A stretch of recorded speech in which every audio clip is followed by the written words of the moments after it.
So how does a garage startup become the most valuable company in the world? Well, Apple Computer did it by selling 93 million iPhones last year and 40 million iPads. And the only reason they didn't sell more is that they can't make them fast enough. But that relentless demand has raised uncomfortable questions about how these precious objects are made and how the people that make them are treated. A few weeks ago, the company invited me to witness its first ever third-party audit of its biggest Chinese supplier, Foxconn. For the record, our parent company Disney and Apple have strong ties. Our CEO sits on their board, and the Steve Jobs Trust is Disney's largest individual shareholder. But I only agreed to report exactly what I saw on this, the first look inside the iFactory. We arrive at dawn. Is this the entrance? No idea what to expect, but eager for a glimpse of the mysterious place that builds the stuff that fills our lives. There's our guy. Switch your mic on, please. We're met by a top Foxconn executive who refuses to confirm that inside all these buildings, they're working on top secret projects for Intel, Nintendo, Dell, and many others. There we go. But Apple has allowed him to show me how they build the world's most popular objects of desire. Be the charming type. The ones that turned a little garage startup into a company more valuable than Exxon, a brand more beloved than any other. I'm told this is the very first time any reporter from any country has been allowed to see this. We will don static-proof jackets or full bunny suits and take numerous air showers because one speck of dust could ruin an entire line. There is one obvious reason for Apple's legendary secrecy over the years. If the world sees this line, it might change the way people think in this line. Unlike any other product, the launch of a sexy new Apple gadget is a cultural event, and that cult following comes in part from a mystique cultivated brilliantly by Steve Jobs. It's really extraordinary, and I urge you to get your hands on one and see for yourself.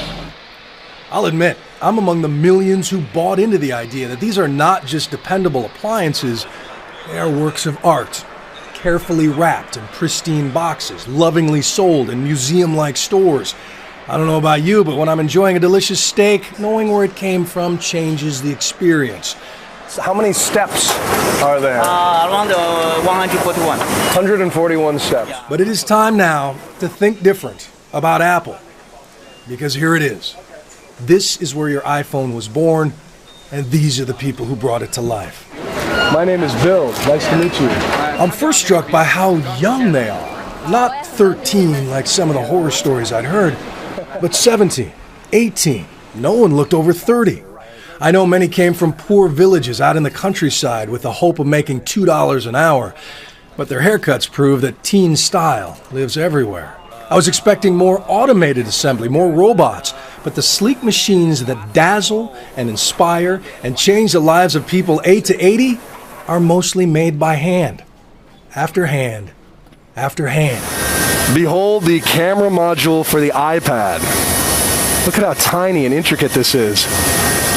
And get this, with 2 shifts, they can make 300,000 of these in a single day. It takes around 5 days and 325 sets of hands to assemble an iPad, they tell me.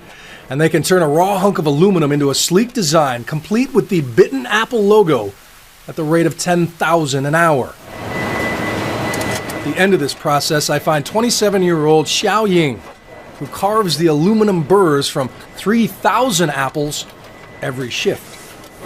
What are you thinking about while you're working? A lot of times I think about how tired I am, the mother of 2 tells me. I think about resting. A supervisor will give the occasional order in Mandarin, but on this line, the machines do most of the talking. While the people work in silence. And they will repeat that motion and hear that fembot voice a few thousand times more before lunch. Their 12-hour shifts are broken up by 2-hour-long meal breaks when they march single file to a massive canteen and pay around 70 cents for a plate of meat and rice. If they eat fast enough, they can catch a few winks back at their spot on the line. The Foxconn executive tells me it's not exhaustion, but a Chinese post-meal tradition. So this is home. How long have you guys worked here and lived here? After 12 hours here, many head home to a nearby dorm room they share with 7 other workers.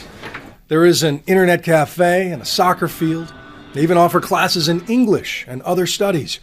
But most are here to work. Most left their families to work because back home, there are few good jobs.